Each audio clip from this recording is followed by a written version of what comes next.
निकिता राव जी, जिस प्रकार से आप लंबे समय से एक लड़ाई लड़ रहे हैं उल्लासनगर महानगर पालिका के कुछ अधिकारियों के साथ और इस पर जो है काफ़ी लंबा समय भी हो गया है। 2011 का ये जो है बात है और उसके बाद भी कई जो है इस पे मामले भी सामने आए हैं। लेकिन अब तक उन पे कोई इतने लंबे समय से स्पष्टता या फिर उसके ऊपर कोई जो है फैसला सामने नहीं आया है। तो ये प्रक्रिया कहाँ तक चल रही है और किस तरीके से चल रही है, इसको जो है जानना चाहेंगे और इसके लिए किस तरीके के प्रयास किए जा रहे हैं, लड़ाई लड़ी जा रही है?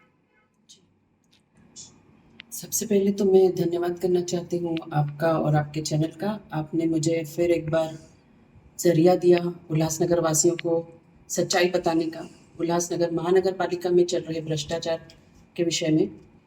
मेरी लड़ाई 2011 के विषय पर है, जिसमें समग्र शिक्षण विभाग, यहाँ कार्यरत श्रीमती संगीता लाहानी, इन पर होने वाले जातीय अत्याचार को लेकर के है। इनके इनकी नियुक्ति के बाद से ही इनके भाई प्रशांत लाहानी और इनके ऊपर जो दबाव बनाया जा रहा था उल्लासनगर महानगर पालिका में, वो दबाव इतना असहनीय था, इतना प्रताड़ित करने वाला था कि प्रशांत लाहानी ने उस वक्त अधिकारियों के दबाव की वजह से उल्लासनगर महानगर पालिका के सामने खुद के ऊपर केरोसिन डालकर, ज्वलनशील पदार्थ डालकर खुद को जला लिया और आत्महत्या कर ली थी। इस मामले में कई राजनीतिक लोग हैं जिनके नाम उजागर हुए हैं और आगे भी आने वाले हैं कुछ लोगों के नाम, कुछ अधिकारियों के नाम हैं जिन पर एट्रोसिटी दाखिल हुआ है 2011 में। जो मामला अभी भी प्रलंबित है, किसी को सज़ा नहीं हुई है, कोई गिरफ्तार नहीं हुआ है, सीआईडी इन्वेस्टिगेशन चालू है, लेकिन अभी तक के किसी निष्कर्ष पर कोई विभाग नहीं पहुंचा है। यह विचारणीय है कि इतने साल होने के बावजूद, आज 14 साल बीत गए और 14 साल होने के बावजूद भी इस विषय में अभी तक कोई निष्कर्ष नहीं निकला है।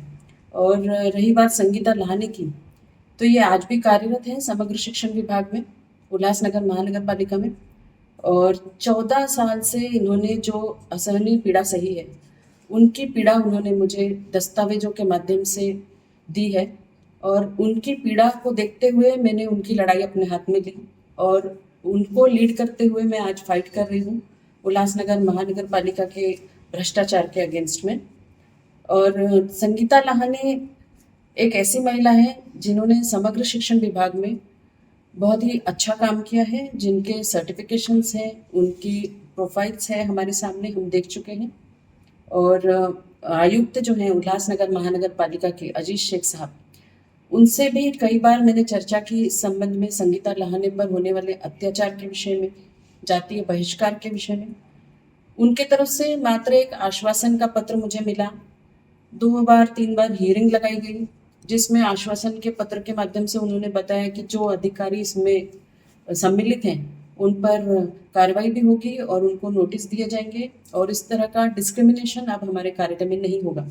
लेकिन उसके बावजूद ये डिस्क्रिमिनेशन जारी ही रहा। कई लोगों ने अपशब्द से संगीता लाहानी के साथ में बात की, उसके बाद उनका बहिष्कार किया गया, उन्हें टेबल से वंचित किया, उन्हें बैठने के लिए जगह नहीं दी, पानी से वंचित किया, उन्हें प्रोग्राम से वंचित किया जाता है। इस तरह के कई सारे उनके साथ में जातीय अत्याचार किए गए। इस संबंध में अनुसूचित जाति आयोग वर्ली मुंबई और दिल्ली में भी हमने शिकायत दर्ज की है और जल्दी ही इनके रिजल्ट सामने आने वाले हैं। और मैं बताना चाहूँगी, संगीता लाहानी के अलावा और भी महिलाएं हैं उल्लासनगर महानगर पालिका में जो कार्यरत हैं और कई महिलाओं से मेरी बातचीत भी हुई है महानगर पालिका में जो कार्यरत हैं और उन पर भी इसी तरह के शोषण किए जा रहे हैं, उनके ऊपर भी अत्याचार किया जा रहा है। डिस्क्रिमिनेशन सिर्फ जाति के विषय में नहीं, लिंग में भी होता है, आप जानते हैं। लिंग भेद भी इस कार्यालय में हो रहा है। महिलाओं के ऊपर अत्याचार, शारीरिक मानसिक शोषण जिस तरह से किया जा रहा है, इसके लिए भी मेरी अगली पहल होगी कि उल्लासनगर महानगर पालिका में जो भी महिलाएं हैं, जो जिन्होंने मुझसे संपर्क किया है, जिन पर ये अत्याचार हो रहे हैं, उनके विषय में भी मैं बहुत जल्दी एक्शन लूँगी और वो सारे दस्तावेज भी समग्र प्रस्तुत करूँगी मैं। और इसमें मैं अब ये बताना चाहूँगी कि अगर अधिकारियों ने संगीता लाहानी के विषय में जो अत्याचार हो रहे हैं अभी भी बंद नहीं किए, तो शायद ये आंदोलन जो मेरा है उग्र रूप धरेगा और महिलाओं के साथ में मैं एक बड़ा मोर्चा करूँगी उल्लासनगर महानगर पालिका के सामने। और ये मोर्चा मुझे लगता है कि संगीता लाहनी को न्याय दिलाएगा। जी। गौर करने वाली बात ये है कि जिस तरीके से आपने कहा कि अन्य जो लोग भी हैं इससे पीड़ित हैं जी। इन सभी तरीके की परिस्थितियों से, तो वो खुलकर सामने क्यों नहीं आते? और दूसरी बात महत्वपूर्ण ये रहेगी कि जिस तरीके से ये जो मामले हैं, इस मामले में जी। अधिकतर ये देखने को मिलता है कि राजनीतिक दबाव होता है या फिर राजनीतिक कनेक्शन होता है जिसकी वजह से ये मुद्दे पूरी तरीके से खुल के सामने नहीं आते हैं, दबा दिए जाते हैं। तो इसमें कितनी तक सच्चाई है और क्या इन सभी चीज़ों पे पॉलिटिकल प्रेशर या फिर पॉलिटिकल जो हस्तक्षेप है वो किस तरीके से है? जी, आप बिल्कुल सही कह रहे हैं। उल्लासनगर महानगर पालिका में भी इसी तरह की स्थिति है। महिलाओं के ऊपर जो दबाव बनाया जा रहा है। जी, मिडिल क्लास फैमिली से कई महिलाएँ हैं जो नौकरी करती हैं, सुबह से शाम तक सर्विस करके घर जाती हैं। उनके ऊपर नौकरी से निकालने का दबाव, उन्हें पदोन्नति नहीं देने का दबाव, उन्हें साथ में काम करने के लिए या ऐसी जगहों पर जाने के लिए मजबूर किए जाने का दबाव, उन्हें ऐसा प्रताड़ित किया जाता है कि वो आवाज़ नहीं उठा पाती। वो चाहकर भी कुछ नहीं कर पाती क्योंकि उन्हें घर भी चलाना है और नौकरी भी करनी है। अगर घर में बताती हैं तो नौकरी से हाथ धो बैठेंगी क्योंकि घर वाले उन्हें नौकरी नहीं करने देंगे तब। एक महिला के अस्तित्व की लड़ाई है ये। संगीता लाहनी इस अस्तित्व की लड़ाई में सबसे आगे आई हैं और उनके साथ जो और महिलाएँ हैं जिन पर ये अत्याचार हो रहे हैं, उनको दबाने के लिए प्रशासकीय अधिकारी कई लिप्त हैं, जिनके कई बार मैंने नाम लिए भी हैं और कई अधिकारियों के नाम मैं आगे लेने वाली हूँ, जो आपको बताऊँगी। अधिकारियों के अलावा कुछ राजनीतिक लोग हैं जो इन्हें संरक्षण दे रहे हैं। उल्लासनगर महानगर पालिका के अंतर्गत उल्लासनगर शहर में जितने भी काम हो रहे हैं, उसमें इन राजनीतिक रूप से संरक्षण देने वाले जो राजनीतिक नेतागण हैं, वो किसी पार्टी के हैं ऐसा हमने आरोप प्रत्यारोप नहीं किया, लेकिन वो जो व्यक्ति हैं, उन्होंने यहाँ पर इनको इस तरह से संरक्षण दे रखा है कि ना तो ये प्रशासकीय अधिकारी वहाँ से हिल पाते हैं, ना ही कोई स्टेप ले पाते हैं। ये जो चाहें वही उन्हें करना होता है। ऐसे राजनीतिक यहाँ के लोग हैं उल्लासनगर के। शिक्षण विभाग जो है हमेशा से ही विवादों में चर्चों में रहा है। इसको लेकर इस मामले को अगर देखा जाए तो शिक्षण विभाग से ये सीधे तौर पे जुड़ा हुआ है। तो आज जिस तरीके से परिस्थितियाँ हैं, आज जिस तरीके से जो माहौल चल रहा है, किस तरीके की परिस्थिति आप देखते हैं? क्या जो है वहाँ पर आपको खामियाँ या फिर वहाँ पर जो है हालात नज़र आते हैं?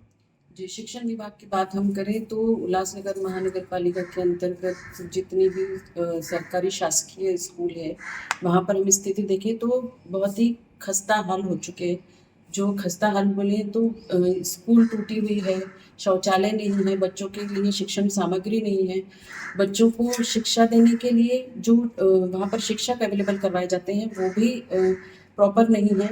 और इस तरह का करप्शन है कि कई सारे घोटाले हुए हैं जिसका हमने उजागर किया था। चिक्की घोटाला, शालेय सामग्री घोटाला, खिचड़ी घोटाला, ऐसे कई घोटाले हुए हैं उल्लासनगर महानगर पालिका के शिक्षण विभाग में, जिनके वजह से ये विद्यार्थी सारी सुविधाओं से वंचित रहे हैं जो प्रशासन उन्हें देता है। और ये अधिकारियों ने न केवल विद्यार्थियों के साथ बल्कि प्रशासन के साथ और उल्लासनगर वासियों के साथ भी एक धोखा किया है। और ये एक गंभीर अपराध है क्योंकि शिक्षा का एक माध्यम ऐसा है कि जब शिक्षा मिलेगी तभी हम लड़ सकते हैं अन्याय, अत्याचार या भ्रष्टाचार के खिलाफ। और देखने में ये आ रहा है कि शिक्षा के स्तर को ही गिराया जा रहा है, शिक्षा के क्षेत्र को ही दबाया जा रहा है। शिक्षा के क्षेत्र में ही इतना अधिक भ्रष्टाचार है कि इस भ्रष्टाचार के अंतर्गत अगर शिक्षा ही सही तरीके से नहीं मिलेगी तो आगे आने वाली पीढ़ी किस तरह से फेस करेगी और किस तरह से अपने अन्याय अत्याचार के खिलाफ लड़ पाएगी, आप समझ सकते हैं। एक गौर करने वाली बात यहाँ पर ये है कि 2011 से ये मामला चल रहा है, आज 2024 की शुरुआत हो चुकी है। 14 साल का लंबे समय हो चुका है। पुलिस की कार्यप्रणाली पर सवाल उठ रहे हैं। इसके बाद जो है जिस तरीके से पता चला है कि सीडीआई की भी सीआईडी की भी जो जाँच इसमें चल रही है। तो इतना लंबा समय लग गया है, न्यायपालिका की तरफ रुख क्यों नहीं किया गया? क्या कुछ पॉलिटिकल आप पे भी दबाव रहे या इतने वर्षों में जिस तरीके से जो कि ये देखने को मिलता है कि जो शिकायतें दर्ज करने के बाद मामले चलते रहते हैं, उसी तरीके से इस मामले में जो है परिस्थितियाँ नज़र आती है? जी वैसे ही स्थिति है 2011 से अब तक जो न्याय नहीं मिल पाया है, कोर्ट में प्रलंबित है मामला। क्योंकि आपको पहले ही बताया कि राजनीतिक दबाव इस तरह का लाया गया है इस मामले में प्रशांत लहाने की आत्महत्या और संगीता लहाने पर जो किया जा रहा है जातीय अत्याचार, इस मामले को इस तरह से दबाया गया है राजनीतिक लोगों द्वारा कि इसमें कोई भी आवाज़ उठाने के लिए सामने नहीं आ रहे हैं। जो लोग आवाज़ उठा रहे हैं, कुछ बड़े प्रतिष्ठित लोग भी हैं उल्लासनगर के, जिन्होंने आवाज़ उठाई है, जिनके मैं नाम बताना चाहूँगी। एक हैं भुल्लर महाराज जी, जिन्होंने आवाज़ उठाई है इस भ्रष्टाचार के खिलाफ में, जो शिक्षण विभाग में भ्रष्टाचार है उसके खिलाफ में भुल्लर महाराज जी ने आवाज़ उठाई है। और मुझे उम्मीद है कि भुल्लर महाराज जी इस लड़ाई में आगे बढ़ेंगे और शिक्षण विभाग में जो अत्याचार चल रहा है उसको मिटाने के लिए सहयोग करेंगे। और इसके अलावा जो आमदार किशन कथुरे साहब हैं, इन्होंने विधानसभा में भी यह प्रश्न उठाया था शिक्षण विभाग में जो घोटाला है उससे संबंधित, तो वह भी मामला अभी तक प्रलंबित है। ये सारी बातें विचारणीय हैं कि अब तक के इस मामले पर क्यों निष्कर्ष नहीं निकाला गया और ये प्रलंबित क्यों है। इनके प्रलंबित होने का एक ही रास्ता हमें दिखाई देता है कि इन पर दबाव बनाया जा रहा है। प्रशासकीय लोगों पर राजनीतिक दबाव होने की वजह से किसी तरह की कोई गतिविधि नहीं हो रही। निलंबन के ऑर्डर्स निकलने के बाद भी निलंबन नहीं होते हैं, बल्कि जिन अधिकारियों के निलंबन होने चाहिए उनकी पदोन्नति होती है।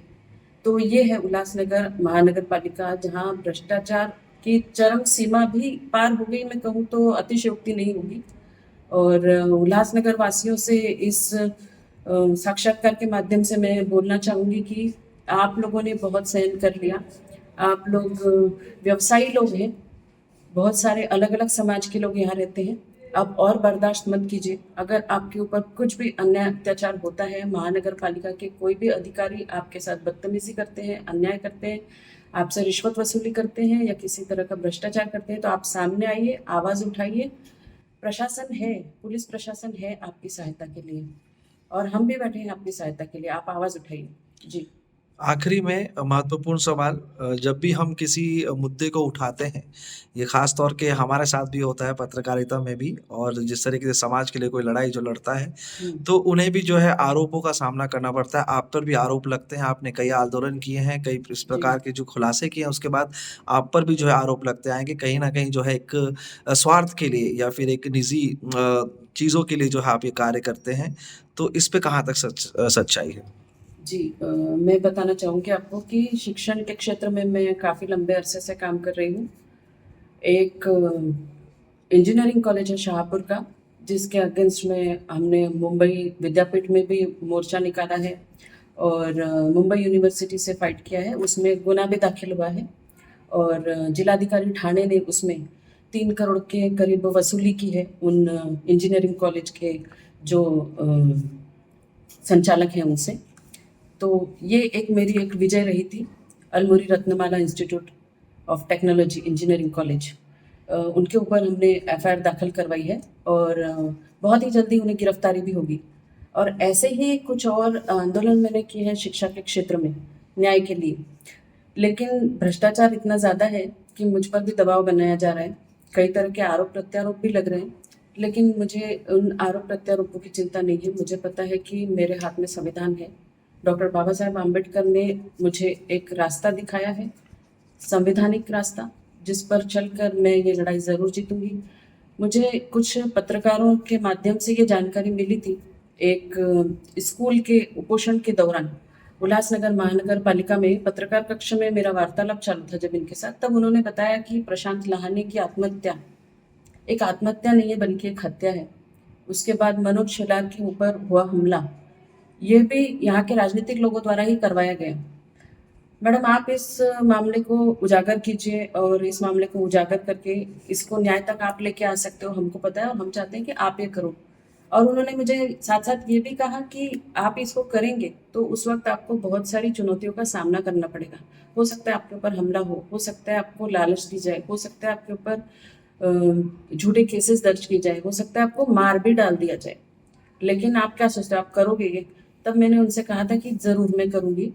मैं उनमें से नहीं हूँ कि लड़ाई अधूरी छोड़ी जाए।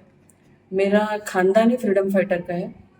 स्वतंत्रता सेनानी हो चुके हैं हमारे खानदान के लोग। तो मेरा खून स्वतंत्रता सेनानियों का है, तो मैं लड़ने वालों में से हूँ, डरने वालों में से नहीं हूँ। ये मैं बताना चाहूँगी उन लोगों को जो मुझे डराना चाहते हैं। जी, आपका जो आखिरी आंदोलन हुआ था, उस पर आश्वासन आपको दिए गए थे।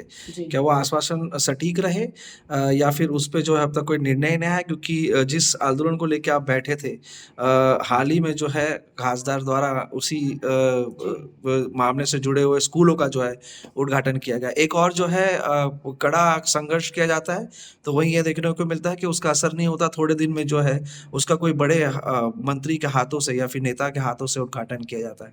जी। ये जो स्कूल का मामला है उल्लासनगर साधु बेला कन्या विद्यालय, जिसके लिए हमने उपोषण किया था और उस स्कूल में पढ़ रही बच्चियों को न्याय दिलाने की भरसक प्रयास किया था।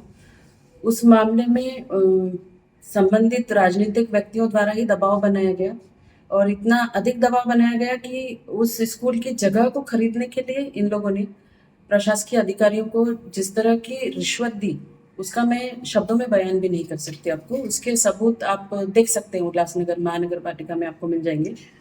क्योंकि ये मामले को पूरी तरह से दबा के उन्होंने स्कूल की जगह को हड़पने का प्रयास किया और कोई और स्कूल प्राइवेट निजीकरण करके वो चाहते हैं कि धन उगाही का काम किया जाए स्कूलों के माध्यम से।